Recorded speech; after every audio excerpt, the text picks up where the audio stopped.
किसी को किसी भी पॉइंट पर अगर समस्या हो तो कृपा करके आप बता सकते हैं।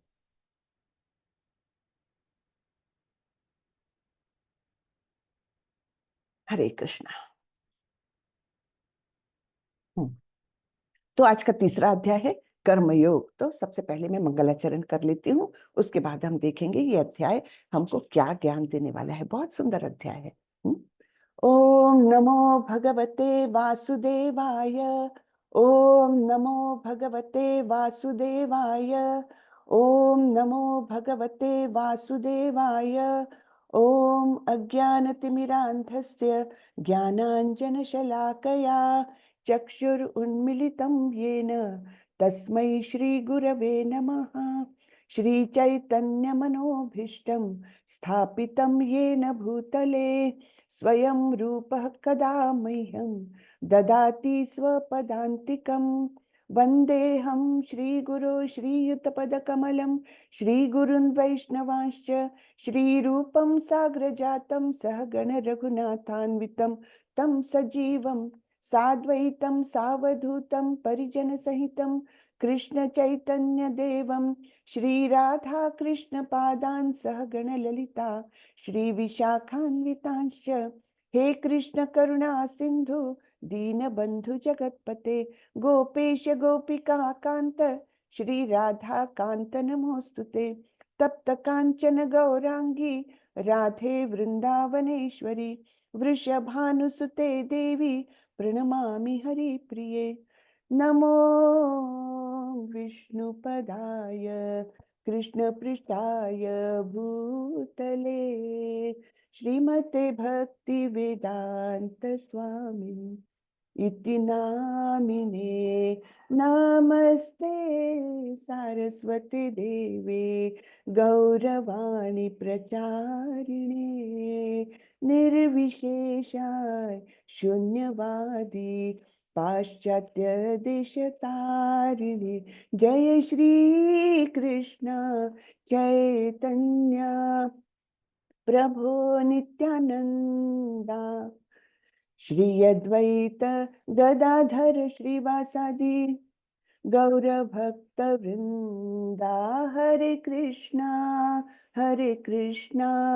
कृष्णा कृष्णा हरे हरे हरे रामा राम रामा हरे हरे हरे कृष्णा कृष्णा कृष्णा हरे हरे हरे रामा राम राम हरे हरे। हरे कृष्णा सभी को। हरे कृष्णा। हरे सभी कृष्ण माता जी, सभी दंडवत ने प्रणाम। बोलना हरे चाहिए कृष्णा माता हरे जी। कृष्णा हरे कृष्णा माता जी। हरे कृष्ण माता जी। हरे कृष्णा। तो ये तो भगवान का नाम है, इसका उच्चारण करने में कोई संकोच नहीं करना चाहिए। हरे कृष्णा दंडवत हरे प्रणाम। कृष्णा दंडवत प्रणाम प्रभु। तो ये तो भगवान का नाम है, हमको बिल्कुल जितना हो सके हमने ये नाम लेना चाहिए। बल्कि जब हम ये नमस्ते करते हैं, हेलो हाय करते हैं, उससे तो अच्छा है हरे कृष्ण करके ग्रीट करिए, है ना। सामने वाले को भी कृष्ण की याद आएगी, आपके मुख से भी कृष्ण का नाम निकलेगा। हम तो ये तो मतलब इससे ही धीरे धीरे करके वातावरण में शुद्धि आती है, धीरे धीरे सभी लोग अच्छाई की ओर मुड़ते हैं। तो ये छोटी छोटी बातें हैं। अब आप बोलोगे ये हरे कृष्णा महामंत्र का अर्थ क्या है, उसका उपयोग क्या है। तो ये कलयुग है, हम सब जानते हैं ये कलयुग सबसे खराब युग है। पहले हो गया सत्य युग, फिर हो गया त्रेता युग, फिर हो गया द्वापर युग जब कृष्ण आए थे, और अब चल रहा है कलयुग। जो सभी झगड़े झंझट, हाँ, जो इंसान है वे विचलित रहते हैं, सभी लोग स्ट्रेस में रहते हैं। आजकल तो एकदम ये शब्द बच्चों को मालूम हो गया, मुझे बहुत स्ट्रेस हो रहा है। छोटा 5 साल का बच्चा हो बोलेगा ये क्या है ना। तो ये तो युग ही ऐसा है कि जिसका प्रभाव हम सब पर पड़ रहा है, और उससे निकलने का एकमात्र मार्ग है हरि नाम का जप करना। तो एक श्लोक आता है उपनिषदों में, हरेर नाम हरेर नामैव केवलम। कलौ नास्ति एव नास्ति एव गतिर अन्यथा। तो क्या कहा गया है कि हरे नाम, हरि का नाम, हरि का नाम, हरि का नाम, ये एकमात्र उपाय है। कलयुग से निकलने के लिए दूसरा उपाय नहीं है, नहीं है, नहीं है। तो ये 3 बार क्यों बोला गया है? क्योंकि ये उसको स्ट्रेस दे, मतलब उस पर वजन देने के लिए कि इसके अलावा वाकई में कोई दूसरा मार्ग है ही नहीं इस कलयुग से पार करने के लिए। ठीक है ना? तो इतना अनन्य साधारण ऐसा ये महत्व है। ये दिव्य ध्वनि है, ये कोई साधारण ध्वनि नहीं है। आप कोई जप करिए, आप अपने नाम का ही जप करिए। चलो मैं अपना नाम का जप करती, सुरेखा सुरेखा 10 बार बोलूंगी और एकदम बोर हो जाऊंगी। या मुझे कोई चीज अच्छी लगती है, उसका नाम का जप करती हूँ, हाँ, तो 10 बार 15 बार बोल सकते, उसके बाद एकदम बोर हो जाएंगे। लेकिन ये हरि नाम ऐसा है, जितनी बार लो उसकी मिठास हमको महसूस होती रहती है। तो मतलब ये एक अद्भुत दिव्य ऐसा मंत्र है। तो इसको हम इस्कॉन वाले हम इसी का जप करते हैं। हाँ, तो हरे कृष्ण कृष्ण कृष्ण हरे हरे, हरे राम राम राम हरे हरे। तो हरे कृष्ण और राम, बस ये 3 ही शब्द है, इनको ऐसे रिपीट करना है। अब इसका मतलब क्या है मैं शॉर्ट में बताती हूँ। हरे रिप्रेजेंट करता है राधा रानी को। हाँ, हरे, हरा उनका नाम है और उनको अभी संबोधित कर रहे हैं इसलिए हरे। तो हे राधा रानी, हमको कृष्ण और बलराम की सेवा में आप नियुक्त करें, हमको मौका दे कि हम उनकी सेवा कर सके, है ना? तो ये हम रिक्वेस्ट कर रहे हैं राधा रानी को। क्यों? क्योंकि राधा रानी बहुत प्रिय है कृष्ण की, है ना? इसलिए राधा रानी के मार्ग से हम कृष्ण तक पहुंचने के प्रयास कर रहे हैं, जो सबसे सुलभ मार्ग है। तो ये इतना सुंदर उसका अर्थ हम हमारे आचार्य बता करके गए हैं। तो हम सबने हरे कृष्ण महामंत्र का जप जरूर जरूर करना चाहिए।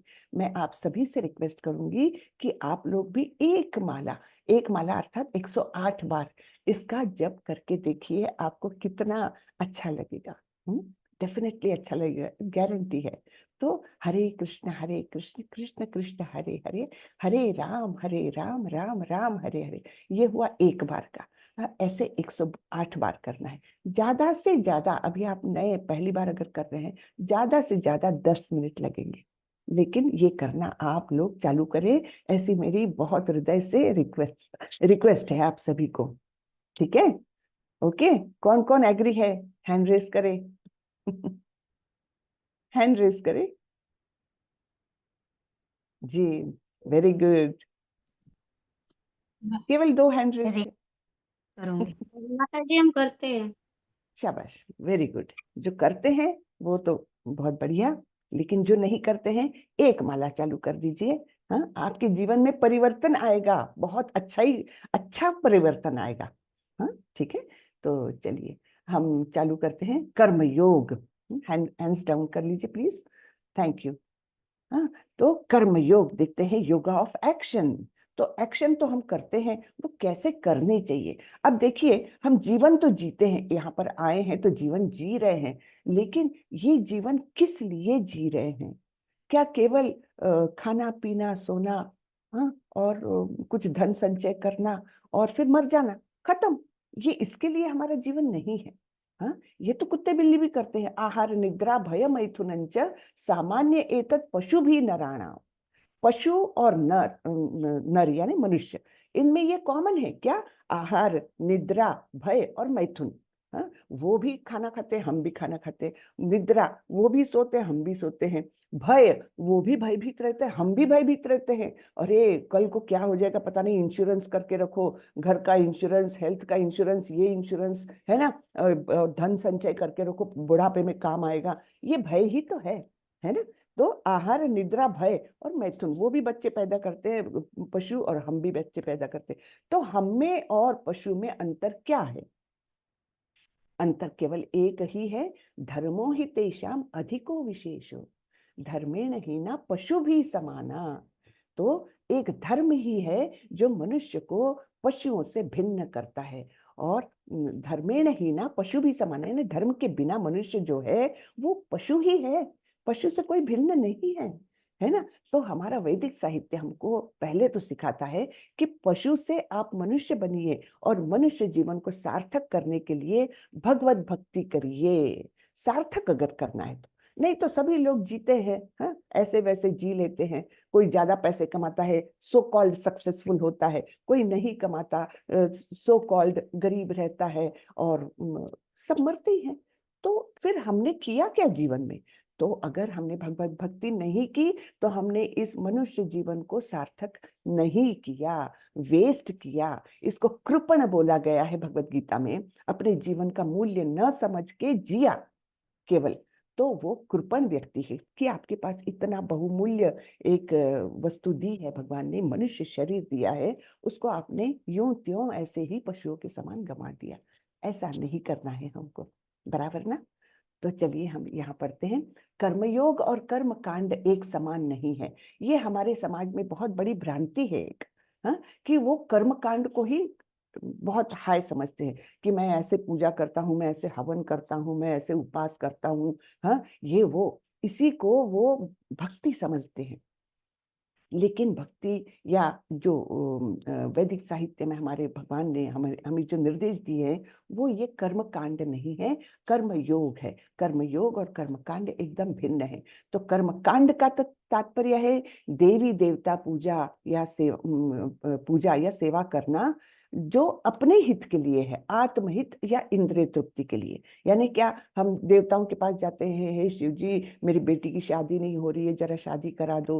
हे लक्ष्मी माता मेरे पास धन नहीं है, जरा धन की पूर्ति करा दो, है ना। ये काहे के लिए जाते हैं हम देवी देवताओं के पास? मुझे कुछ चाहिए है, हाँ, धनम देही पुत्रम देही, ये देही वो देही, देही देही करते हम केवल भीख मांगते रहते हैं। लेकिन कर्म योग क्या है? कर्म योग इसके बिल्कुल विपरीत है। यह लगातार प्रयास में परमेश्वर को खुश करने के लिए है।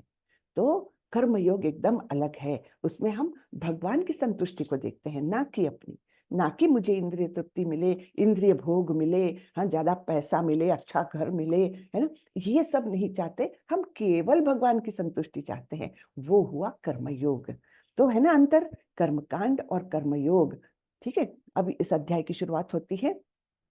अर्जुन उवाच जायसी चेत् कर्मणस्ते मता बुद्धिर्जनार्दन तत्किं कर्मणि घोरे माम नियोजयसि केशव। अर्जुन ने कहा, हे जनार्दन, हे केशव, यदि आप बुद्धि को सकाम कर्म से श्रेष्ठ समझते हैं तो फिर आप मुझे इस घोर युद्ध में क्यों लगाना चाहते हैं? बिल्कुल सही प्रश्न है अर्जुन का। क्या कहते हैं कि अभी अभी तो आपने बुद्धि के बारे में, बुद्धि योग अर्थात भक्ति योग, ठीक है, बुद्धि योग और भक्ति योग बिल्कुल भिन्न नहीं है। तो बुद्धि को यानी बुद्धि योग को अगर आप सकाम कर्म से श्रेष्ठ है ऐसे आप बता रहे हैं दूसरे अध्याय के अंतिम चरणों में, तो फिर आप मुझे इस घोर युद्ध में क्यों लगा रहे? तो मुझे क्यों बोल रहे हो कि आप युद्ध करो, युद्ध करो, हाँ? तो और आगे अर्जुन बोलते हैं, व्यामिश्रेणेव वाक्येन बुद्धिं मोहयसीव मे तदेकं वद निश्चित्य येन श्रेयोहमाप्नुयाम।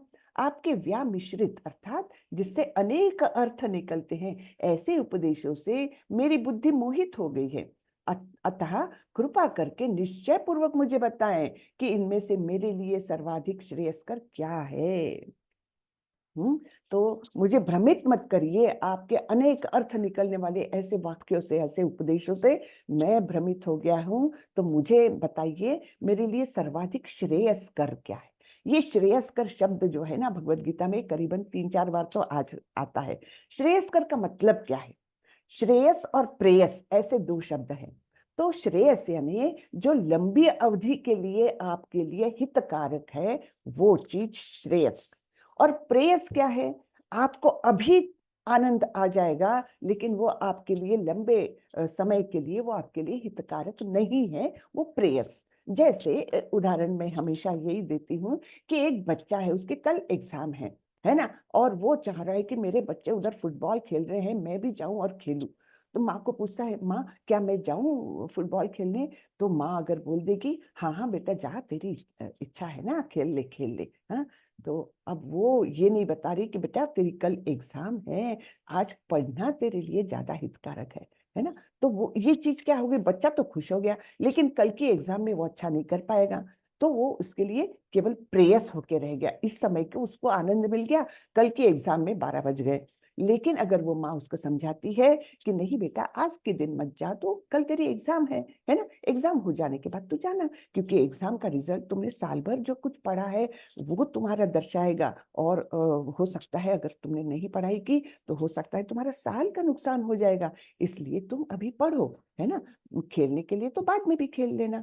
ठीक है, तो इस प्रकार की जो माँ समझाएगी वो क्या कर रही है, बच्चे को जो श्रेयस्कर है, जो श्रेयस है वो बात वो बता रही है ना। तो यहाँ पर अर्जुन क्या पूछ रहा है, प्रेयस नहीं पूछ रहा है, श्रेयस पूछ रहा है ना। सर्वाधिक श्रेयस मेरे लिए क्या है, मेरे लिए लंबी अवधि के लिए हितकारक ऐसी कौन सी बात है, ये आप मुझे बताएं, ये बोल रहे हैं अर्जुन। ठीक है, श्री भगवान उवाच लोकेस्मिन् द्विविधा निष्ठा पुरा प्रोक्ता मया नघ ज्ञान योगेन सांख्यानाम कर्म योगेन योगिनाम।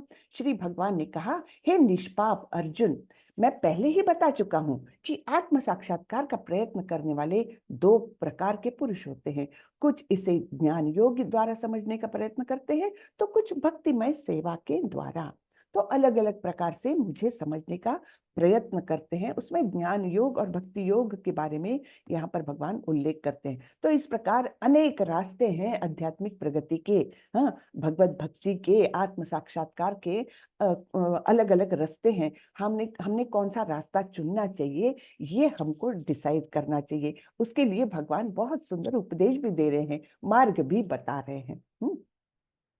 अल्टीमेटली सारे मार्ग हमको ले जाएंगे भगवान के पास, लेकिन इसमें मैं अभी बता देती हूँ कि जो कर्म योग और ज्ञान योग है ना, ये भक्ति योग को पूरक है।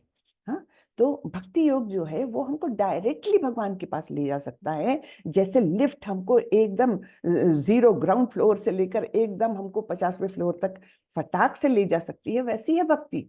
हाँ, भक्ति योग वो है। और ज्ञान योग कर्म योग कैसी है, सीढ़ियों के समान, तो सीढ़ी से आप चढ़ते जाइए 50वें फ्लोर तक जाने तक आपको पूरा दिन निकल जाएगा, उसके बाद आप हाफने लगोगे, आधा घंटा बैठ जाओगे, बराबर ना।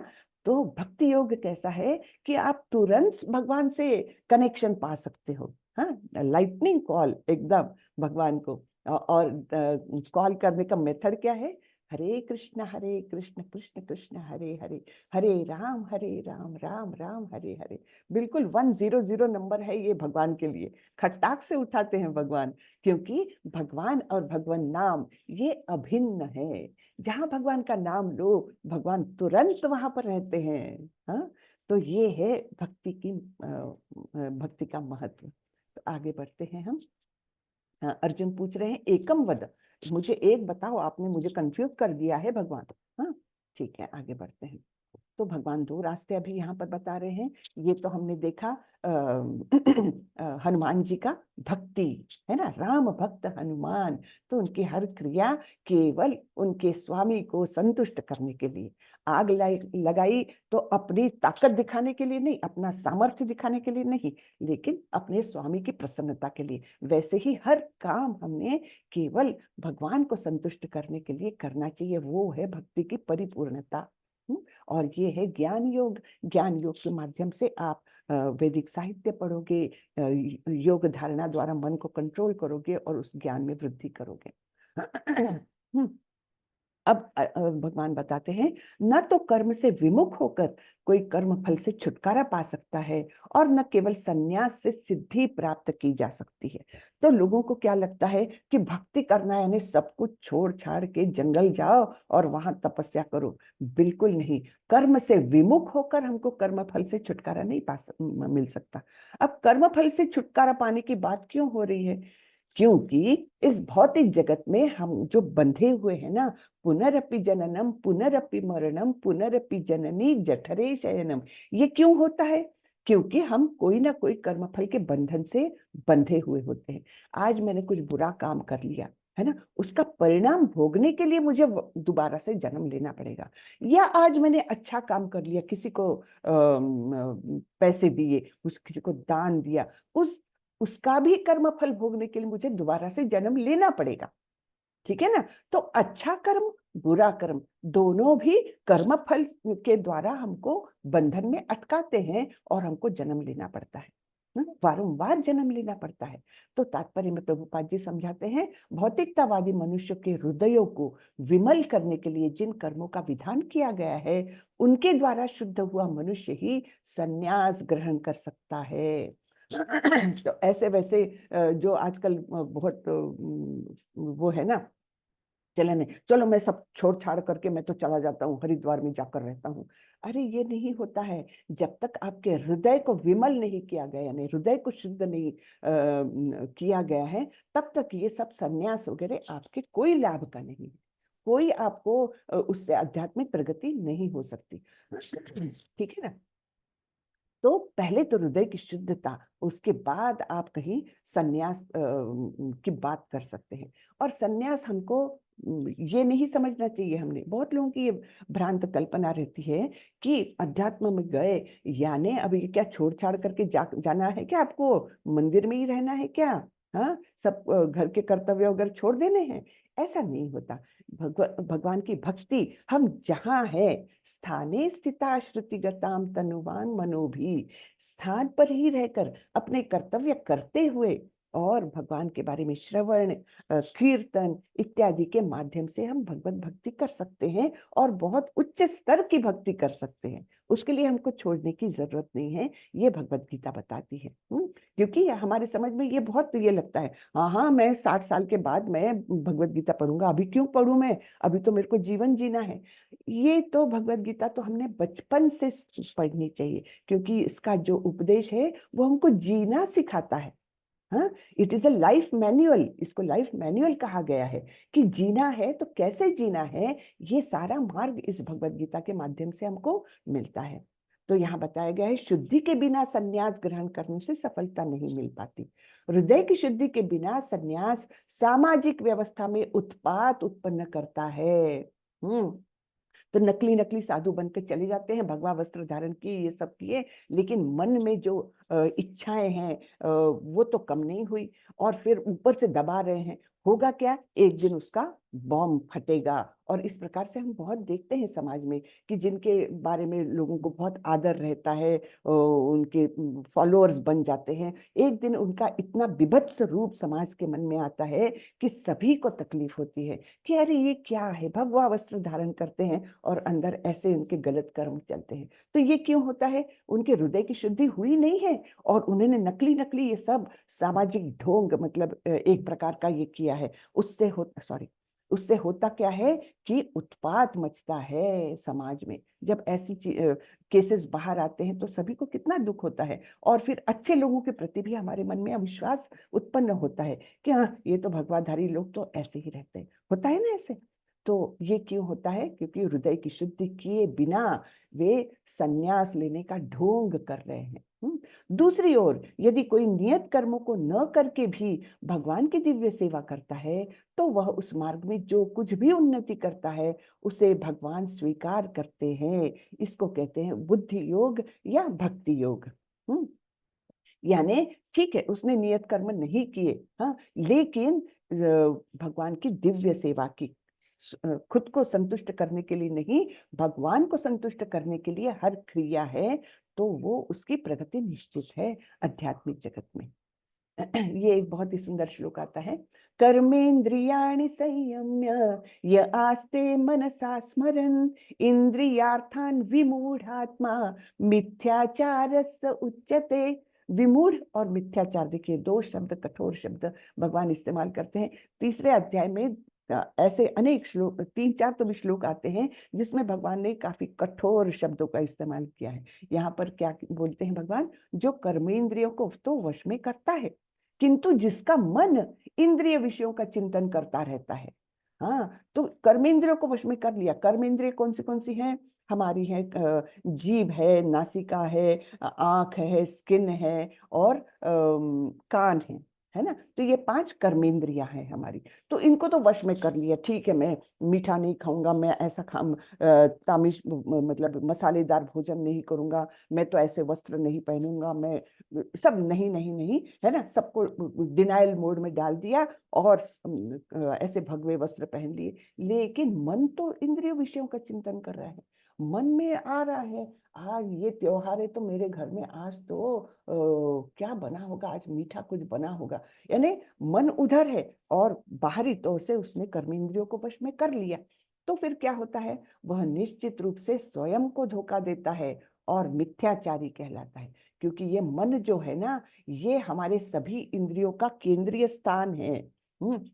तो बाहरी रूप से आपने कर्मेंद्रियों को वश में कर लिया, लेकिन मन में इच्छाएं हैं, चिंतन हो रहा है उन विषयों का, तो फिर वो मिथ्याचार है, झूठा आचरण है। हाँ? तो यहाँ पर हम देखते हैं साधु बाबा, है ना, भगवे वस्त्र परिधान किए हैं, लेकिन हाथ में सिगरेट, कान में मोबाइल लगा हुआ है, और फिर ये सब चर्चाएं हो रही है, ग्राम्य बातें, अरे उसका लड़का उसकी लड़की के साथ भाग गया क्या, ओ ये सब बातें अगर हो रही है तो ये क्या है, ये मिथ्याचार है, बिल्कुल पूर्णतः, है ना। तो इसको भगवान बिल्कुल पसंद नहीं करते। ये भरत महाराज की एक कहानी आती है। हाँ, कहानी सुनना तो सबको अच्छा लगता है, चलिए हम सुनते हैं। शॉर्ट में बताती हूँ क्योंकि समय नहीं तो आप लोग बोलोगे लंबा खींचती है माता जी, समय बहुत लेती है हमारा। ठीक है ना, तो मैं शॉर्ट में बताती हूँ। ये भरत महाराज थे, संपूर्ण पृथ्वी के स्वामी, लेकिन यंग एज में ही उन्होंने अपना पूरा राजपाट छोड़ दिया, अपने पत्नी बच्चों को छोड़ करके ये भगवान की भक्ति के लिए यहाँ आए, अकेले एक कुटिया बना करके वहां रहने लग गए। हाँ, यानी कितना उनका त्याग देखिए, कितना विरक्ति देखिए। लेकिन हुआ क्या, एक बार एक हिरण का बच्चा उनको मिला, एकदम दीन अवस्था में, पानी में गिर गया था, उसकी माँ की मौत हो गई थी और उसके गर्भ से वो छटक करके एकदम नवजात ऐसा बच्चा उनको दिखा, इनके आश्रम के पास से नदी जा रही थी, तो उसको उन्होंने बचा लिया। बहुत अच्छा काम किया उन्होंने, है ना। सभी लोग बोलेंगे बड़े, ये तो जीव को बचाया, ठीक है, लेकिन हुआ क्या, उस हिरण के बच्चे को उन्होंने अपने आश्रम में रख लिया और फिर उसके प्रति उनकी आसक्ति बढ़ने लगी। अब यहाँ कर रहे हैं भगवान को संतुष्ट करने के लिए यज्ञ, और ध्यान है उनका हिरण के बच्चे में, क्योंकि हिरण का बच्चा बहुत प्यारा दिखता है और वो इधर उधर खेल रहा था, तो उनका ध्यान उधर ही डाइवर्ट हो गया। और फिर क्या हो गया, वो अपने स्थान से उनका पतन हो गया। जब मृत्यु हुई उनकी, तो वो उसी हिरण के बच्चे को पुकारते हुए जा रहे थे और खाई में गिर गए और उनकी मृत्यु हुई। मृत्यु के समय उनको हिरण के बच्चे का स्मरण रहा, तो उनका अगला जन्म जो है हिरण बन के आए वो। लेकिन क्योंकि उन्होंने इतनी सारी भक्ति की थी, इसलिए भगवान ने हिरण के शरीर में भी उनको वो स्मृति दी, उनको वो याद दी कि मैंने तो इस भक्ति में इतनी प्रगति की थी, भाव भक्ति तक मैं पहुंच गया था, उसके बाद मैं अब हिरण के शरीर में हूँ। तो उन्होंने हिरण के शरीर में भी रहते हुए उन्होंने एक आध्यात्मिक आश्रम के पास में ही शरण ली और वहीं पर उन्होंने पूरा जीवन वहां पर बिताया। और उसके बाद जब उनकी मृत्यु हुई, तो अगला जन्म उनको जड़ भरत के रूप में एक ब्राह्मण कुल में आए वे, और उस जन्म के बाद उनको पूर्णतया भगवत धाम की प्राप्ति होगी। तो ये बता रहा है हमको कि किस प्रकार हमारी आसक्तियां हमारे पतन का कारण बनती है। तो अब हमको करना क्या है, तो श्री विष्णु के लिए यज्ञ रूप में कर्म करना चाहिए। कर्म तो करना पड़ेगा हमको, है ना, इस यहाँ पर रहते हैं तो कर्म तो करना पड़ेगा। कैसे कर्म करना है, श्री विष्णु के लिए यज्ञ रूप में। यज्ञ में हम क्या करते हैं, समर्पण करते हैं। तो हमारा हर कर्म कैसा होना चाहिए, भगवान के लिए समर्पित वृत्ति से हमने कर्म करना चाहिए। तो अन्यथा क्या होता है, अन्यथा कर्म के द्वारा इस भौतिक जगत में बंधन उत्पन्न होता है। अगर हम अपनी तृप्ति के लिए कर्म करते हैं तो क्या होता है, उससे भौतिक जगत में बंधन उत्पन्न होता है। बंधन उत्पन्न हुआ तो हमको बार बार जन्म लेना पड़ता है। अतः हे कुंती पुत्र, उनकी प्रसन्नता के लिए अपने नियत कर्म करो। नियत कर्म यानी अपने कर्तव्य करो जो तुमको करना है, करना ही चाहिए, ऐसे नियत कर्म करो। लेकिन किसके लिए, उनकी प्रसन्नता के लिए, अर्थात श्री विष्णु की प्रसन्नता के लिए। इस तरह तुम बंधन से सदा मुक्त रहोगे। तात्पर्य में श्रीला प्रभुपाद कहते हैं, अतः भगवान विष्णु की प्रसन्नता के लिए ही कर्म करना चाहिए। इस जगत में किया जाने वाला अन्य कोई भी कर्म बंधन का कारण होता है, क्योंकि अच्छे तथा बुरे कर्मों के फल होते हैं, और कोई भी फल कर्म करने वाले को बांध लेता है। तो आप अच्छा कर्म करते इसलिए कर्म बंधन से मुक्ति नहीं मिलेगी, वो भी आपको कर्म बंधन में डालेगा, और इस प्रकार आपको भौतिक जगत में ही रहना पड़ेगा।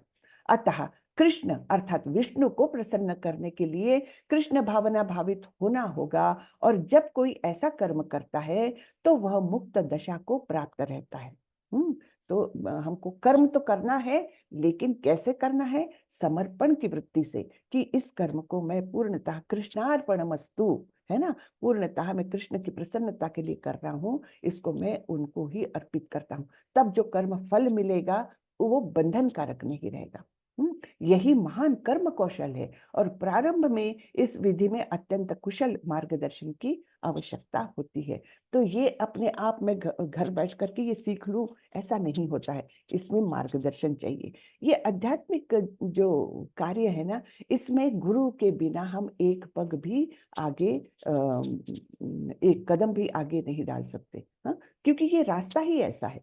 ये बाकी तो हम, चलो मेरे को फिजिक्स पढ़ना है, मैं शायद 2 4 6 टेक्स्ट बुक्स पढ़ के फिजिक्स समझ भी लूं, लेकिन आध्यात्मिक वृत्तियां ऐसी नहीं है। ये अपने मन से हम इसको नहीं कर सकते। ये केवल गुरु कृष्ण प्रसादे पाए भक्ति लता बीज, गुरु और कृष्ण की कृपा रहेगी, तब कहीं जाकर के हमको ये भक्ति का छोटा सा बीज मिलेगा। इसलिए यहाँ पर प्रभुपाद जी बता रहे हैं, अत्यंत कुशल मार्गदर्शन की आवश्यकता होती है।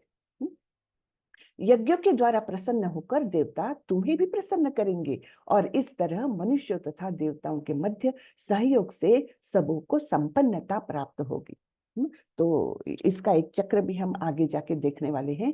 तो यहाँ पर बता रहे हैं, जब हम समर्पण की वृत्ति से कोई कार्य करते हैं, जैसे मुझे बहुत अच्छा खाना बनाया है, तो बस आकर के हमने खा लेना चाहिए, ये गलत बात है। सबसे पहले उसको भगवान को भोग चढ़ाओ, है ना, भगवान को समर्पण करो, या देवताओं को। देवता लोग हमको क्या क्या देते हैं? देवता यानी क्या, ये हम देख लेते हैं पहले। देवता यानी भगवान के द्वारा अपॉइंटेड ये अधिकारी है।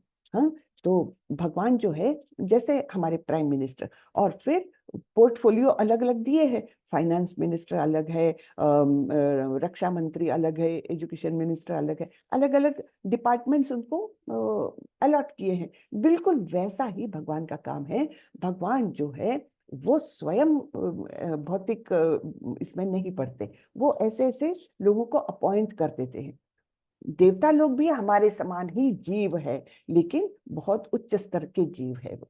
हाँ, तो किसी को रेन डिपार्टमेंट दिया, वाटर सप्लाई डिपार्टमेंट दिया, तो उनके कृपा से हमको वर्षा मिलती है। किसी को और कोई डिपार्टमेंट दिया, सूरज को डिपार्टमेंट दिया है, तुम हीट एंड लाइट प्रोवाइड करो सारे ग्रहों को, तो वो उनका काम करता है। इस प्रकार से सारे देवताओं को ये काम सौंप दिया है। तो उनके द्वारा जो हमको प्राप्त होता है, अन्न मिलता है ना, खाने पीने को मिलता है, हीट मिलती, सब कुछ मिलता है हमको, उसके कारण हम हृष्ट पुष्ट हो सकते हैं, है ना, रह सकते हैं। तो हमको क्या करना चाहिए? ऐसे देवताओं को उनको प्रसन्न करना चाहिए। उनके द्वारा जो हमको प्राप्त है, वो पहले उनको एक कृतज्ञ थैंक यू बोलने के लिए, कृतज्ञता व्यक्त करने के लिए हमने उनको समर्पण करना चाहिए। उसके बाद उसका भोग करना चाहिए, उसमें कोई बंधन नहीं आता। ठीक है। तो यज्ञ से मनुष्य के खाद्य पदार्थ शुद्ध होते हैं। प्रभुपाद जी कहते हैं, श्रीला प्रभुपाद की जय, यज्ञ से मनुष्य के खाद्य पदार्थ शुद्ध होते हैं, और शुद्ध भोजन करने से मनुष्य जीवन शुद्ध हो जाता है। जीवन शुद्ध होने से स्मृति के सूक्ष्म तंतु शुद्ध होते हैं, और स्मृति तंतुओं के शुद्ध होने पर मनुष्य मुक्ति मार्ग का चिंतन कर सकता है, और ये सब मिलकर कृष्ण भावनामृत तक पहुंचाते हैं, जो आज के समाज के लिए सर्वाधिक आवश्यक है। ठीक है। तो ये सब लिंक बताई है कि जब हम प्रसाद के रूप में भोजन खाते हैं, तो वो खाद्य पदार्थ शुद्ध हो जाते हैं, है ना। केवल हमने बनाया और पकाया और खाया, ये किया, तो उसमें अशुद्धियां निश्चित रूप से रहती हैं। आप बोलोगे मैं तो वेजिटेरियन खाती हूँ, फिर कैसे, क्या मुझे उसमें अशुद्धियां? उसमें भी सूक्ष्म जंतु रहते हैं, है ना, कहाँ नहीं रहते जीव, वेजिटेबल्स में भी रहते हैं। लेकिन जब हम यही खाना, शुद्ध सात्विक खाना, जब भगवान को अर्पण करके खाते हैं तो वो प्रसाद बन जाता है और ये खाद्य पदार्थ शुद्ध हो जाते हैं। शुद्ध भोजन करने से हमारे जीवन में शुद्धि आती है और फिर ये शुद्ध जीवन हमको क्या देता है, हमारी बुद्धि को तेज करता है। बुद्धि हमारी शार्प होती है, सूक्ष्म तंतु जो स्मृति के हैं वो डेवलप होने लगते हैं और इस प्रकार फिर उन स्मृति तंतुओं के आधार पर हम भगवान के बारे में चिंतन कर सकते हैं। तो ये सब हमको कहाँ ले जाता है, धीरे धीरे हमारे अंदर शुद्धता आ करके हम भगवत भक्ति में लग सकते हैं।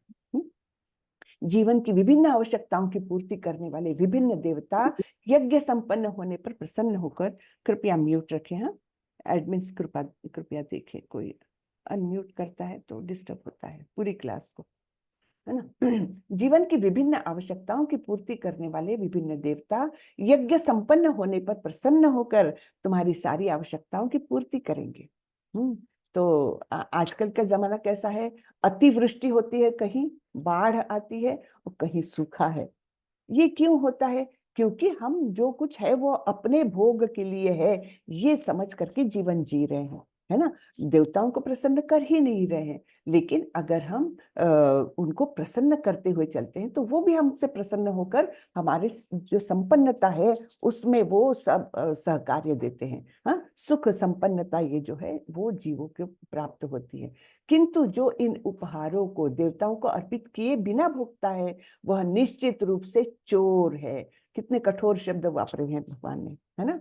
चोर है जो इन उपहारों को देवताओं को अर्पित किए बिना भोगता है। ना, आज मुझे अच्छा अन्न मिल गया, क्यों? क्योंकि वरुण देव ने अच्छी वृष्टि की, तो सूरज देव ने अच्छा ताप दिया, तो बहुत अच्छा अन्न धान्य उत्पन्न हो गया, चलो लाओ घर में उसको पकाओ और खाओ। तो इसमें जिन्होंने दिया है उनके प्रति तो हम थैंक यू बोल ही नहीं रहे हैं। तो इससे क्या होता है, उनको भी लगता है देवताओं को, अरे मैंने इसको इतना सब कुछ दिया और ये तो बिना थैंक यू बोले अपना मस्त भोग रहा है, हाँ मेरी याद भी नहीं करता है। तब वो नाराज हो जाते हैं और फिर जो अतिवृष्टि, अकाल, ये सब समस्याएं हैं, ये देवता उत्पन्न करते हैं, है ना। क्योंकि वो बोलते हैं ये तो चोर है, हाँ मैं उनको दे रहा हूँ और मुझे एक बार पूछे बिना, मुझे एक बार अर्पण किए बिना भोग रहा है, तो वो चोर क्या कहा है भगवान ने। अब यहाँ पर तात्पर्य में श्रीला प्रभुपाद कहते हैं, देवतागण भगवान विष्णु द्वारा भोग सामग्री प्रदान करने के लिए अधिकृत किए गए हैं। तो ये ऑथोराइज्ड लोग हैं कि जो हमको हमारी आवश्यकता के लिए जो जो चाहिए वो सब देते हैं। अतः नियत यज्ञों द्वारा उन्हें अवश्य संतुष्ट करना चाहिए। वेदों में विभिन्न देवताओं के लिए भिन्न भिन्न प्रकार के यज्ञों की संस्तुति है, किंतु वे सब अंततः भगवान को ही अर्पित किए जाते हैं। ये बहुत हमको समझने की बात है कि एक भागवतम में एक अच्छा सुंदर सा श्लोक आता है, तो उसमें कहा गया है, यथा तरोर्मूल निषेचनेन तृप्तन्ति तत्स्कंद भुजोपशाखा। यानी क्या, यथा तरोर मूल निषेचनेन, हम किसी पेड़ को जब पानी देते हैं, खाद देते हैं, वो कहाँ देते हैं, उसकी जड़ में देते हैं, बराबर है ना। कि हम ऐसा तो नहीं करते कि हर एक टहनी को, हर एक पत्ते को, हर एक फूल को अलग अलग पानी देते हैं, खाद देते हैं, ऐसा करते हैं क्या हम? बिल्कुल नहीं। मूल को, उसके रूट्स को जब हम पानी खाद देते हैं तब अपने आप ही सारे पत्ते, सारे टहनियां, सारी ब्रांचेस अपने आप ही पोषित हो जाती है ना। तो फिर आगे उस श्लोक में आता है कि आत्मोपहाराच यथेंद्रियाणा। अब हम भोजन करते हैं, हमारे हाथ थके, हमारे पैर थके, तो क्या हम पैर को 2 रोटी खिलाएंगे, हाथ को 2 रोटी खिलाएंगे? नहीं, हम उदर में, अपने स्टमक में, पेट में हम अन्न ग्रहण करेंगे, तब सारे ही इंद्रियों को अपने आप पोषण मिल जाएगा, बराबर है ना। वैसा ही, हाँ वैसा ही सर्वार हरण अच्युतेजा। तो जैसे ही हम अच्युत यानी श्री कृष्ण को प्रसन्न करते हैं तो सारे देवी देवता अपने आप प्रसन्न होते हैं। केवल देवी देवता नहीं, सारे जीव भी प्रसन्न होते हैं। वो एक प्रकार की मतलब संतुष्टि आती है जैसे जैसे हम कृष्ण को तृप्त करते हैं। ठीक है ना। तो इसलिए ये महत्व बताया गया है। अंततः तो हम कितने देवताओं के लिए ये सब करते रहेंगे, यज्ञ करते रहेंगे। बहुत सारे देवता हैं, बहुत सारी चीजें हमको प्राप्त होती है। तो हमारे लिए सबसे आसान मार्ग है यथा तरोर मूल निषेचन, यानी भगवान को, भगवान श्री कृष्ण को या भगवान विष्णु को आप अर्पण करिए। सारे देवी देवता अपने आप संतुष्ट हो जाते हैं और फिर आपकी जो कुछ आपकी आवश्यकता है उसकी भी पूर्ति करते हैं। ठीक है ना। तो किंतु जो यह नहीं समझ सकता कि भगवान क्या है, उसके लिए देव यज्ञ का विधान है। ठीक है। कई लोगों को ये नहीं पड़ता, ऐसा थोड़ी है। हाँ, हम तो सब देवी देवताओं की पूजा करते आए हैं, वैसे ही करेंगे। ठीक है। तो उसमें भी देव यज्ञ का भी विधान है वेदों में। हाँ, लेकिन सबसे आसान और सबसे संतुष्ट करने वाला रास्ता है भगवान कृष्ण को या विष्णु को। एक ही है, कृष्ण और विष्णु में कोई भिन्नता नहीं है। तो उनको जो संतुष्ट करेगा वो सारे ही देव देवताओं को अपने आप संतुष्ट करेगा। अनुष्ठानकर्ता के भौतिक गुणों के अनुसार वेदों में विभिन्न प्रकार के यज्ञों का विधान है। विभिन्न देवताओं की पूजा भी उसी आधार पर अर्थात गुणों के अनुसार की जाती है। हाँ? तो इस प्रकार वेदों में हमको दर्शाया गया है। यज्ञ शिष्टशिन संतो मुच्यन्ते सर्व किल विषयी भुंजते ते त्वघम पापा ये पचंती आत्म कारणात्। पाप, हाँ, ये भी कठोर शब्द भगवान ने यहाँ पर इस्तेमाल किया।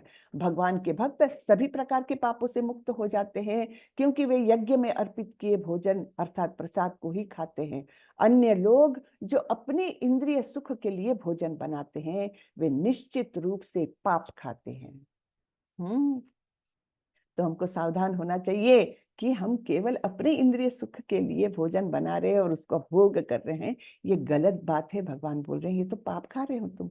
हाँ, तो पहले भगवान को अर्पण करें और उसके बाद उसको खाएं, तो वो शुद्ध भोजन भी है और शुद्धता देता है हमको। सारे प्राणी अन्न पर आश्रित है जो वर्षा से उत्पन्न होता है।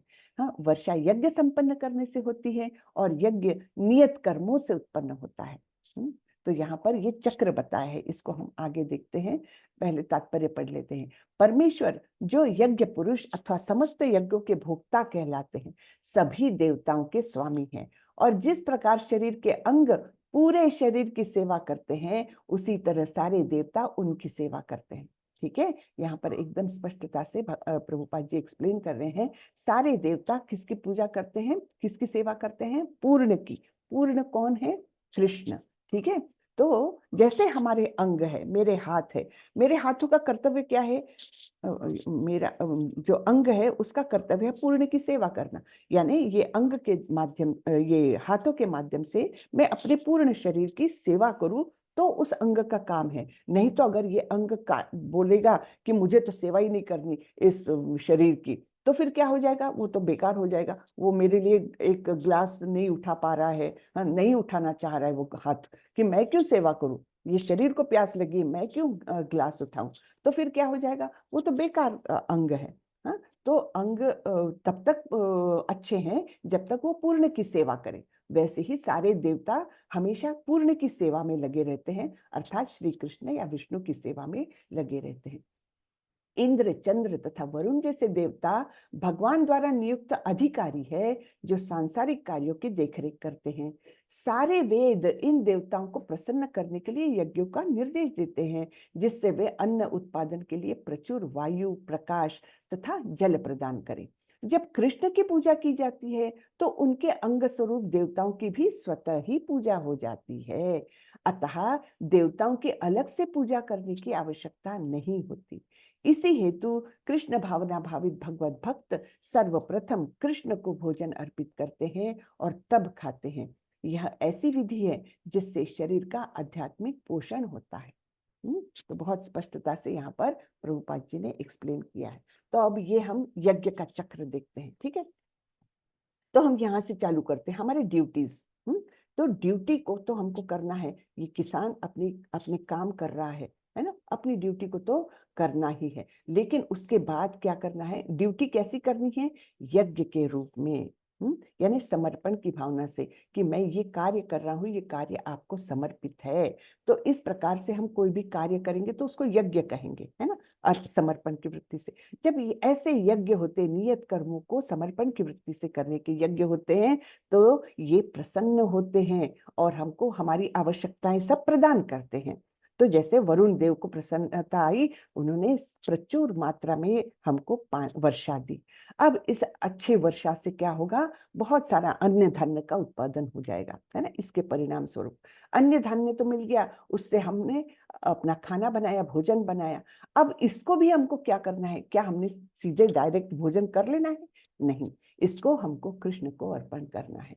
और जब ये कृष्ण को अर्पण करेंगे तो वो हम हमारे लिए एक आध्यात्मिक उन्नति करते हैं और उसके साथ हम शुद्ध होते जाते हैं और फिर अधिक शुद्धता से हम अपने कर्तव्य करते हैं। तो इस प्रकार से ये चक्र जो है, ये हमको अधिकाधिक संपन्नता, सुख, शांति की ओर ले जाता है। तो this is cycle of sacrifice, ठीक है ना। तो स्टार्ट करना है, हमारे सारे नियत कर्तव्य तो करना है, 100% ड्यू अच्छे से करना है, लेकिन समर्पण की वृत्ति से। वहां से वो चक्र चालू होगा और हम में शुद्धता आती जाएगी। अब यहाँ पर हम देखते हैं, ये चैतन्य महाप्रभु है। चैतन्य महाप्रभु, इन्होंने करीबन 500 वर्ष पहले बंगाल में जन्म लिया था, नवद्वीप में। और वो स्वयं कृष्ण है और इसका उल्लेख अनेक शास्त्रों में आता है, अनेक वैदिक साहित्य में आता है। भागवतम में भी इनका उल्लेख आया है। तो भागवतम तो 5000 वर्ष पूर्व लिखी गई, लेकिन उसमें भी उल्लेखित है कि कलयुग में ऐसी ऐसी जगह पर ऐसा ऐसा एक अवतार होगा जिनका वर्ण तो सांवला नहीं होगा जैसे कृष्ण का था, लेकिन उनका वर्ण होगा गौर वर्ण, एकदम सुवर्ण के समान कांति वाले। ऐसे चैतन्य महाप्रभु ने अवतार लिया था करीबन 500 वर्ष पर पूर्व। और उनके जो पार्षद थे, उनके साथ उनके सहकारी भी आए थे, है ना। तो वो सब, एक तो बलराम जी थे जिनको नित्यानंद कहते हैं, फिर गदाधर पंडित थे, अद्वैत आचार्य थे, वे शिव जी और महाविष्णु का कॉम्बिनेशन उस अवतार में आए थे, नारद मुनि थे और स्वयं राधा रानी भी थी। हाँ, तो ये सब 5 लोग, इस प्रकार से इनको पंच तत्व कहा गया है। तो उन्होंने पंचतत्व के प्रसन्नता के लिए हम कोई भी काम चालू करने पहले, खास करके जप करने के पहले हम ये मंत्र पढ़ते हैं, जय श्री कृष्ण चैतन्य प्रभु नित्यानंद श्री अद्वैत गदाधर श्रीवास आदि गौर भक्त वृंदा। उसके बाद हम बोलते हैं हरे कृष्ण कृष्ण कृष्ण हरे हरे, हरे राम राम राम हरे हरे। तो ये पंचतत्व का जप करने के बाद ये करते हैं। अब ये जप का महत्व जो है, ये अनेक शास्त्रों में इसका उल्लेख आया है। जैसे भगवत गीता में ही 10वें अध्याय में हम पढ़ेंगे, वहां पर भगवान बोलते हैं यज्ञानाम जप यज्ञोस्मि, यानी मैं सारे यज्ञों में जो जप यज्ञ है, इसको भी यज्ञ कहा गया है। जप करना कोई सामान्य बात नहीं है, वो यज्ञ है, जप यज्ञ, तो वो मैं हूं, ऐसे भगवान 10वें अध्याय में बताएंगे। हाँ, यज्ञानाम जप यज्ञोस्मि, तो ये भगवत गीता में स्वयं भगवान ने बोला है और भी अनेक शास्त्रों में इसका उल्लेख आता है। अब ये हम थोड़ा सा ये देखेंगे, अलग अलग स्तर होते हैं। देखिए, हमारे डेवलपमेंट के, हमारे चेतना के अलग अलग स्तर होते हैं। सबसे लोएस्ट स्तर कौन सा है? दैहिक स्तर, यानी बॉडीली प्लेटफॉर्म। जब हम केवल अपने शरीर के बारे में सोचते हैं, मेरे शरीर को किस प्रकार से सुख मिलेगा, आराम से गद्दे पर, एकदम मखमल के गद्दे पर मैं लेट जाऊं, मेरे शरीर को सुख मिलेगा, मैं अच्छा अच्छा खाना खाऊं, मेरे जिह्वा को सुख मिलेगा, मैं अच्छा म्यूजिक सुनूं तो मुझे मेरे शरीर को सुख मिलेगा। ये जितना हम बॉडीली स्तर पर है, ये लोएस्ट है। पशु भी इस स्तर पर है, सारे पशु, ठीक है, दैहिक स्तर। इससे थोड़ा सा ऊपर उठिए तो कौन सा स्तर आता है? इंद्रिय स्तर। यहाँ पर भी हम इंद्रियों के विषय में सोचते हैं, हाँ, लेकिन फिर भी चलिए एकदम लोएस्ट से थोड़ा ऊपर। फिर तीसरा स्तर आता है मानसिक स्तर। यहाँ पर हम मेंटल प्लेटफॉर्म पर हम शायद थोड़ा सा कुछ पढ़ने में रुचि लेते हैं, कुछ ज्ञान प्राप्ति में रुचि लेते हैं, लेकिन फिर भी है तो मानसिक स्तर पर इसमें ये भी कोई डेवलप्ड नहीं है। फिर इससे मन से ऊपर है बुद्धि, बुद्धि के स्तर पर जाते हैं, इंटेलेक्चुअल प्लेटफॉर्म। हाँ, तो यहाँ पर हम जैसे बुद्धि में कैसे पावर है डिस्क्रिमिनेशन की, तब हम सोचते हैं कि ये कार्य अच्छा है, ये मैंने करना चाहिए, ये कार्य बुरा है, ये नहीं करना चाहिए, है ना। तो डिस्क्रिमिनेशन जब होने लगता है इंटेलेक्चुअल प्लेटफॉर्म पर, मानसिक प्लेटफॉर्म पर हम डिस्क्रिमिनेशन नहीं करते। जो अच्छा लग रहा है, मुझे सुख दे रहा है, चाहे वो मन का सुख हो, इंद्रिय सुख हो, उतने तक ही हम सीमित है। तो यहाँ तक जो तीसरे लेवल तक तो पशु भी आते हैं, पशुओं की भी चेतना तीसरे लेवल तक है। इससे उठ करके अब हम मनुष्य की ओर जा रहे हैं, इंटेलेक्चुअल प्लेटफॉर्म तक आकर के। और सबसे उच्चतम प्लेटफॉर्म है आध्यात्मिक स्तर, जो स्पिरिचुअल प्लेटफॉर्म है ना, जो हमने श्लोक देखा ना, आहार निद्रा भय मैथुनं च सामान्य एतत् पशु भी नराणाम धर्मो ही एको अधिको विशेषो धर्मेण हीना पशु भी समाना। तो जब हम धर्म के बारे में समझते हैं, और धर्म क्या है, हाँ, हिंदू धर्म, मुस्लिम धर्म, ये धर्म नहीं कहा है भगवान ने। धर्म की एक ही डेफिनेशन है, वो है धर्मम तो साक्षात भगवत प्रणीत। जो भगवान का आदेश है उसका अनुपालन करना ही धर्म है, बाकी कोई धर्म नहीं। ये तो सारे मैन मेड धर्म है। हाँ? शास्त्रों में कहीं हिंदू धर्म का उल्लेख नहीं है, शास्त्रों में वर्णाश्रम का उल्लेख है, वर्णाश्रम धर्म वो उल्लेख है, सनातन धर्म का उल्लेख है। लेकिन ये हिंदू धर्म, मुस्लिम धर्म, ये इनका कहीं भी उल्लेख नहीं है। तो एक्चुअली स्पिरिचुअल प्लेटफॉर्म पर जाना यानी क्या, भगवान को संतुष्ट करने के सारे कार्य करना। स्पिरिचुअल धर्मम तो साक्षात भगवत प्रणीत, भगवान के आदेशों की पूर्ति करना, यही आध्यात्मिक स्तर है। ठीक है। यामिमां पुष्पितां वाचं प्रवदन्त्य विपश्चितः वेदवादरता पार्थ नान्यदस्तीति वादिनः। अल्पज्ञानी मनुष्य वेदों के उन अलंकारिक शब्दों के प्रति अत्यधिक आसक्त रहते हैं, जो स्वर्ग की प्राप्ति, अच्छे जन्म, शक्ति इत्यादि के लिए विविध सकाम कर्म करने की संस्तुति करते हैं। तो वेदों में क्या किया है, वेदों में अलग अलग प्रकार के व्यक्तियों के लिए अलग अलग आदेश दिया है। तो जो निम्न स्तर के व्यक्ति है, तो उनको क्या चाहिए रहता, मुझे हाँ मरने के बाद स्वर्ग प्राप्ति, या अच्छे घर में धनी कुल में मेरा अगला जन्म हो, हाँ, या शक्तियां कुछ मुझे प्राप्त हो। इसके लिए जो है तो वेदों में ऐसे सकाम कर्मों की संस्तुति की गई है। लेकिन वो अत्यंत मतलब जो धर्म को जानते नहीं है उनके लिए ऐसे किया है। वेदों में सभी प्रकार के मनुष्य को सेटिस्फाई करने के अलग अलग मार्ग दिखाए हैं, लेकिन ये नहीं कि वही फाइनल है। फाइनल क्या है, फाइनल वर्डिक्ट क्या है, जो भगवान ने बोला है। वेदों को केवल ऐसे आदेश देने के लिए वो है कि हर स्तर का व्यक्ति थोड़ी तो आगे प्रगति करे, प्रगति के लिए मार्ग बता रहे हैं वो, लेकिन वो पूर्णता नहीं है। तो ये सकाम कर्म की संस्तुति वेदों में की गई है, लेकिन उससे भ्रमित नहीं होना है, ये अर्जुन को बताते हैं भगवान। तो यहाँ पर एक सुंदर ये दिया है, देखो 5 घोड़े वाला रथ है। ये 5 घोड़े यानी हमारे 5 कर्मेंद्रिय। हाँ, अब कर्मेंद्रियों को, इन घोड़ों को लगाम के माध्यम से हम बांध करके रखते हैं। ये लगाम क्या है, ये है हमारा मन। हाँ, और लगाम किसके हाथों में है, चालक के हाथ में। हाँ, तो चालक अगर सुदृढ़ हो, एकदम कड़कता से उसने लगाम पकड़े हैं, तो फिर वो अच्छा है न, अन्यथा ऐसे ही ढीले ढाले पकड़े तो फिर वो तो घोड़े अलग अलग मार्ग में जाएंगे, आपका एक्सीडेंट हो जाएगा निश्चित रूप से, है ना। तो ये कौन है लगाम पकड़ने वाला, ये है बुद्धि हमारी। और यहाँ पर सवार कौन है, हमारी आत्मा, यानी मैं, है ना। आत्मा ही हम स्वयं है ना। तो हम स्वयं इस देह रूपी चैरियट में बैठ करके प्रवास कर रहे हैं। जब तक ये रथ अच्छे से चलेगा तब तक आत्मा संतुष्ट रहेगी, अन्यथा वो तो बहुत उसका प्रवास बहुत तकलीफदायक होगा। ठीक है ना। तो इसके लिए हमारी इंद्रियों पर कंट्रोल करने वाला मन होना चाहिए स्ट्रांग, और मन को कंट्रोल करने वाली बुद्धि होना चाहिए एकदम स्ट्रांग। तब कहीं जा करके आत्मा का प्रवास अच्छे से हो सकेगा। नहीं तो आज मुझे ये खाने की इच्छा है, चलो ओके खा लेते हैं ना, क्या है, तो इंद्रिया तो इधर उधर भागेगी। आज मुझे पिक्चर देखने की इच्छा है, तो चले, उधर चले, तो फिर क्या है, यानी मन का कंट्रोल नहीं है इंद्रियों पर, और फिर ये प्रवास कभी अच्छा नहीं होगा, है ना। अतः कर्मफल में आसक्त हुए बिना मनुष्य को अपना कर्तव्य समझकर निरंतर कर्म करते रहना चाहिए, क्योंकि अनासक्त होकर कर्म करने से परब्रह्म की प्राप्ति होती है।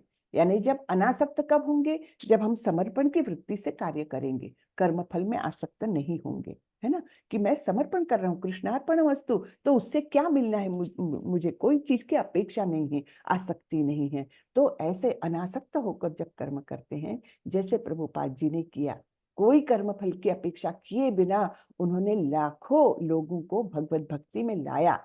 वो कोई खुद की प्राप्ति के लिए नहीं, लोगों के कल्याण के लिए यज्ञ रूप में समर्पण की वृत्ति से उनका हर कार्य रहा, तो इसलिए निश्चित रूप से भगवत प्राप्ति होती है।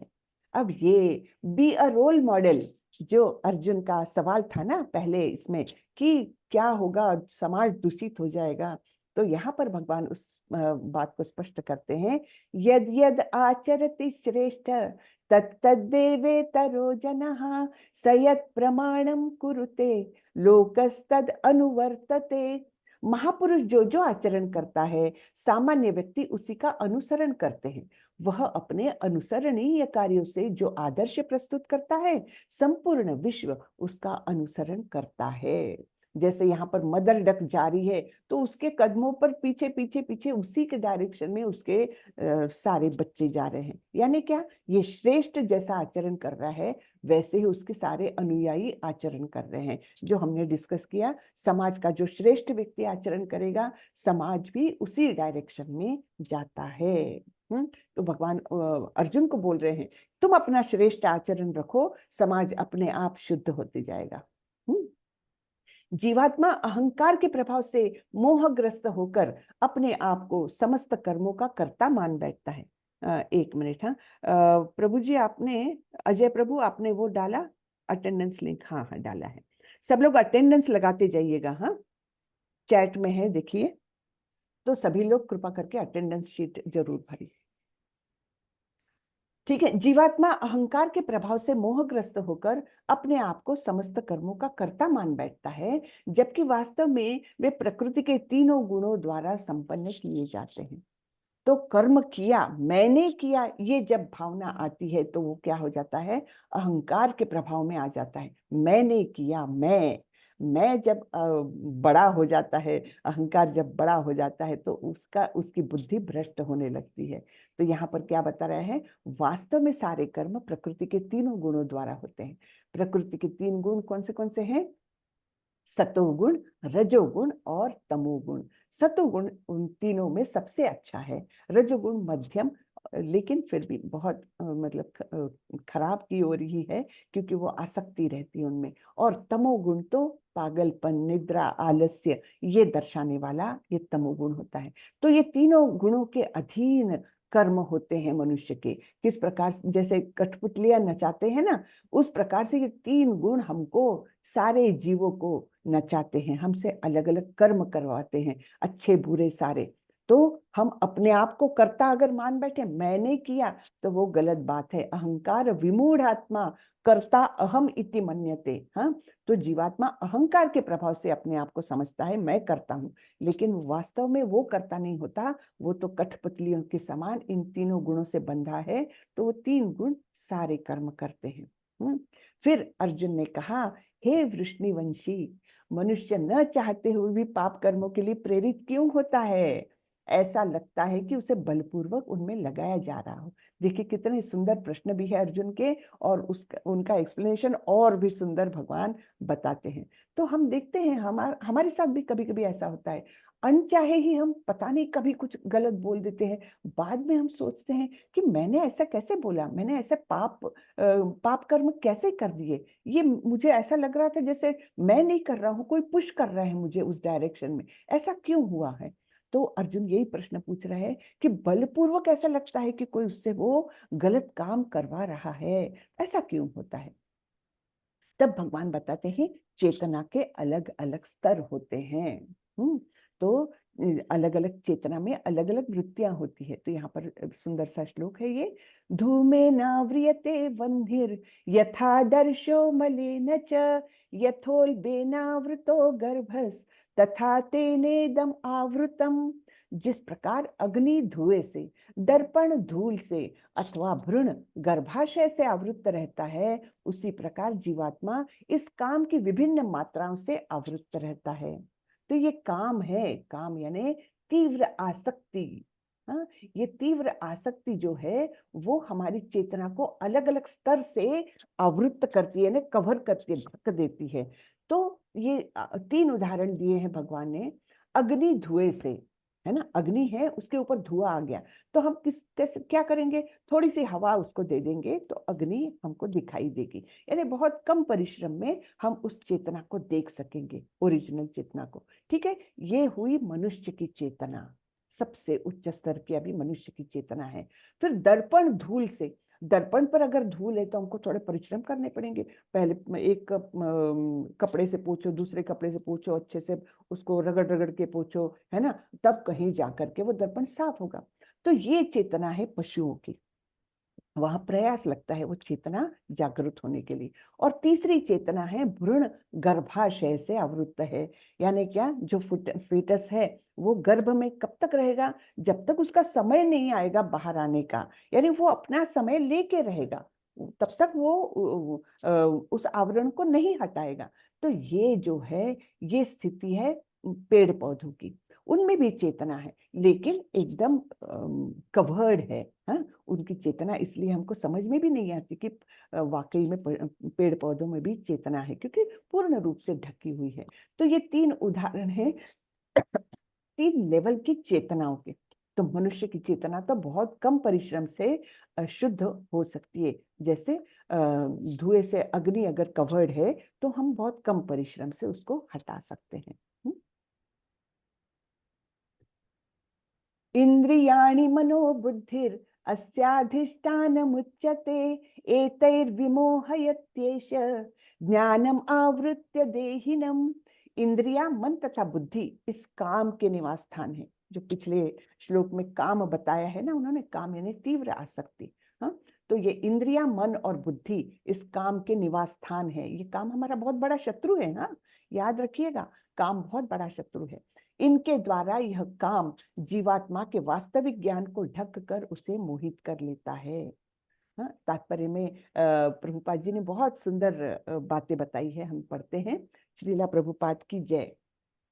भगवान कृष्ण उन स्थानों का संकेत कर रहे हैं जिससे शत्रु को जीतने वाला यह जान ले कि शत्रु कहाँ पर है।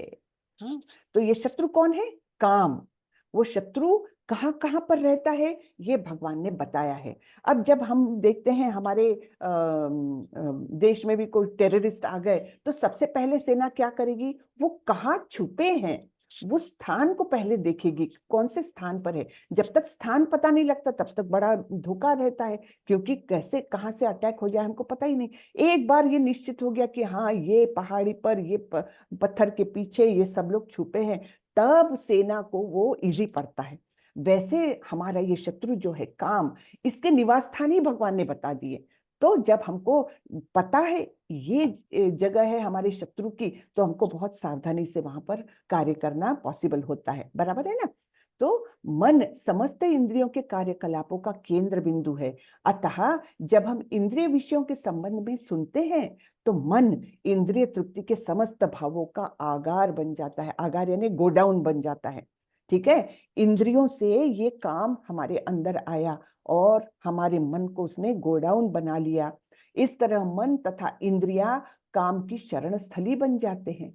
इसके बाद बुद्धि ऐसी काम पूर्ण रुचियों की राजधानी बन जाती है। देखिए, कैपिटल कैप्चर कर लिया अभी। हाँ, किसने, काम रूपी शत्रु ने।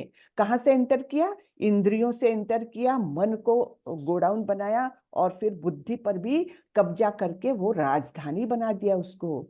और बुद्धि आत्मा की निकट पड़ोसन है।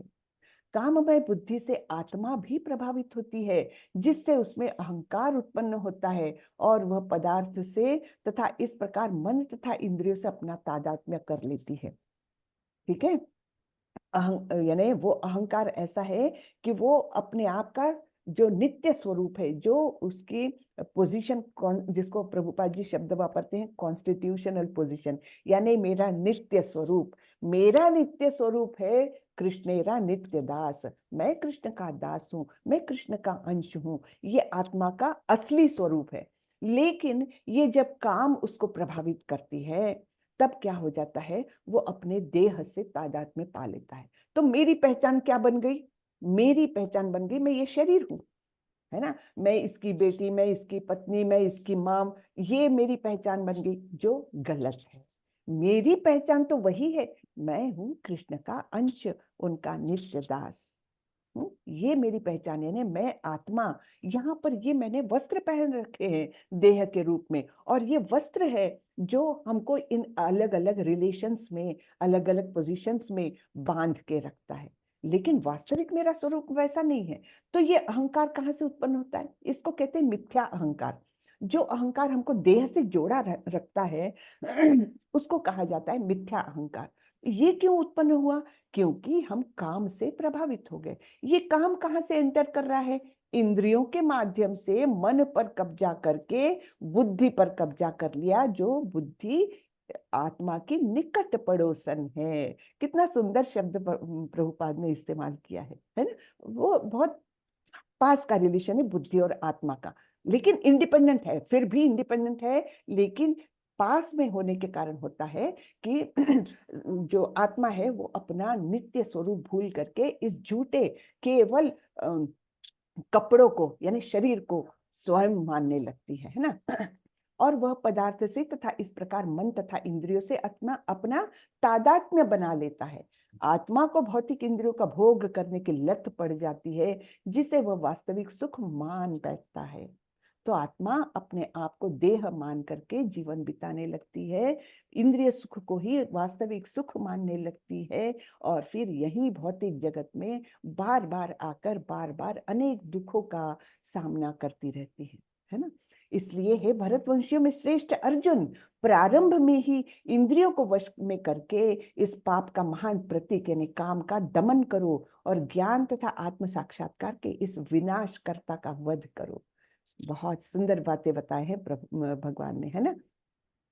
तो शुरू में ही हमको इंद्रियों के स्तर पर ही ये भ्रांत कल्पना की इंद्रिय सुख से मुझे सुख मिलेगा, ये सब भ्रांत कल्पनाओं को त्यागो और ज्ञान पाओ। कैसा ज्ञान? जो आत्म साक्षात्कार की ओर आपको ले चले। इस प्रकार हे महाबाहु अर्जुन, अपने आप को भौतिक इंद्रियों, मन तथा बुद्धि से परे जानकर और मन को सावधान आध्यात्मिक बुद्धि में यानी कृष्ण भावनामृत से स्थिर करके आध्यात्मिक शक्ति द्वारा इस काम रूपी दुर्जय शत्रु को जीतो। तो इस दुर्जय शत्रु को जीतने का एकमात्र उपाय क्या है? हमको आध्यात्मिक प्रगति करना है।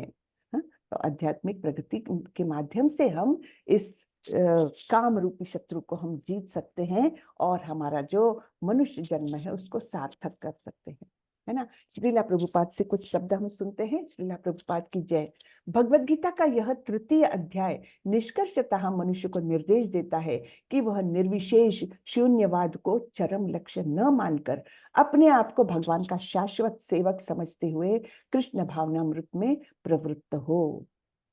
भौतिक जीवन में मनुष्य काम तथा प्रकृति पर प्रभुत्व पाने की इच्छा से प्रभावित होता है ना। हम प्रकृति पर प्रभुत्व जताने को देखते हैं। ये मेरी जमीन, अरे कहाँ से तुम्हारी जमीन? हाँ, तुमने पैदा की इस जमीन को? नहीं, ये तो सब भगवान द्वारा दिया हुआ है, ये सारी संपत्ति जो है भगवान की है, और हम बोलते ये मेरी जमीन, ये मेरा घर, है ना। और ये इस प्रकार प्रभुत्व जताने की जो इच्छा होती है, मेरा मेरा मेरा करते हैं हम लोग, तो उसके कारण हमारे भौतिक बंधन टूटते नहीं है ना। प्रभुत्व तथा इंद्रिय तृप्ति की इच्छाएं बद्ध जीव की परम शत्रु है, किंतु कृष्ण भावनामृत की शक्ति से मनुष्य इंद्रियों, मन तथा बुद्धि पर नियंत्रण रख सकता है। इसके लिए मनुष्य को सहसा अपने नियत कर्मों को बंद करने की आवश्यकता नहीं है। ये गलत बातें हैं कि जब आप अध्यात्म में प्रगति कर रहे हैं तो आपको सब छोड़ना चाहिए, बिल्कुल नहीं है ऐसा, है ना। तो प्रभुपाद बताते हैं अपितु धीरे धीरे कृष्ण भावनामृत विकसित करके भौतिक इंद्रिया तथा मन से प्रभावित हुए बिना अपने शुद्ध स्वरूप के प्रति लक्षित स्थिर बुद्धि से दिव्य स्थिति को प्राप्त हुआ जा सकता है। यही इस अध्याय का सारांश है। सांसारिक जीवन की अपरिपक्व अवस्था में दार्शनिक चिंतन तथा यौगिक आसनों के अभ्यास से इंद्रियों को वश में करने के कृत्रिम प्रयासों से आध्यात्मिक जीवन प्राप्त करने में सहायता नहीं मिलती। तो आजकल जो प्रोपगंडा होता है कि आसन करो, प्राणायाम करो, ठीक है, उससे मदद मिलती है, कहाँ तक? केवल देह के स्तर तक। हाँ, आप प्राणायाम करते हैं, मन शांत होता है, मन शांत रहे तो नेचुरली हमारा हृदय योग्य रीति से काम करने लगता है, ब्लड सर्कुलेशन योग्य रीति से काम करता है, डाइजेशन अच्छा हो जाता है, तो हमको लगता है आहा हा कितनी प्रगति कर ली। लेकिन वो केवल फिजिकल स्तर तक है, आध्यात्मिक जीवन में इसकी सहायता नहीं है। आसन प्राणायाम वगैरह ये चीजें हैं, प्रभुपाद जी एकदम स्पष्ट कर रहे हैं, उससे हम आध्यात्मिक प्रगति नहीं कर सकते। शरीर की स्वस्थ होने तक वो ठीक है, उसे श्रेष्ठ बुद्धि द्वारा कृष्ण भावनामृत में प्रशिक्षित होना होगा, है ना। तो हमको अगर आध्यात्मिक प्रगति करनी है, भगवत धाम जाने की इच्छा रखते हैं, जीवन को सार्थक करने की इच्छा है, तो हमको कृष्ण भावनामृत में जाना होगा। ये चीजें हमको केवल दैहिक स्तर तक काम दे सकती है, चिंतन और आसन प्राणायाम ये चीजें, ठीक है। तो इस प्रकार ये हमको इस अध्याय से सीख मिलती है। हाँ, अब हम इसकी समरी देख लेते हैं। अर्जुन का प्रश्न है कि एकम वद, कि मुझे कंफ्यूज करके रख दिया आपने, ऐसे ऐसे अलग रास्ते बताते, एक बार बोलते बुद्धि योग श्रेष्ठ है, एक बार बोलते कि तुम तो कर्म करो युद्ध करो, मैं कंफ्यूज हो गया हूँ, एकम वद, एक बात बताइए आप।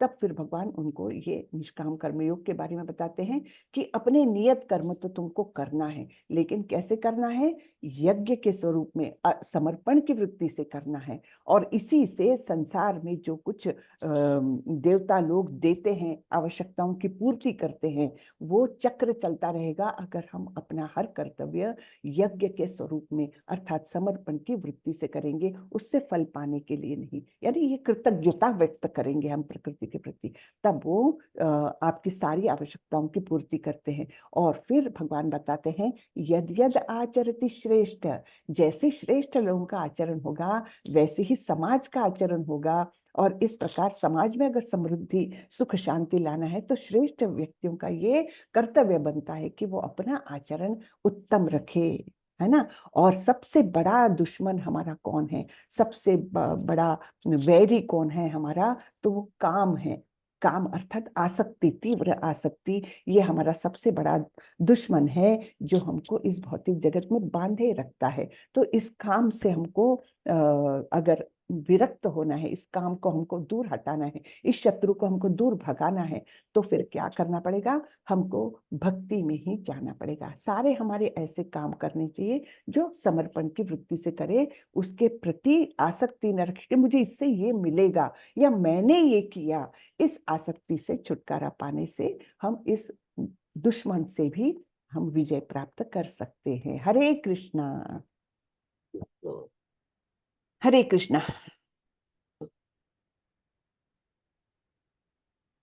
हरे कृष्णा हरे माता कृष्ण जी। माता जी। हरे कृष्ण माता जी। हरे हरे कृष्ण माता जी। हरे कृष्णा। किसी को कुछ प्रश्न हो तो पूछे। माता जी मेरा एक सवाल था जी माता जी। कि जैसे कर्म योग से हम समझ गए, कर्म मतलब आपका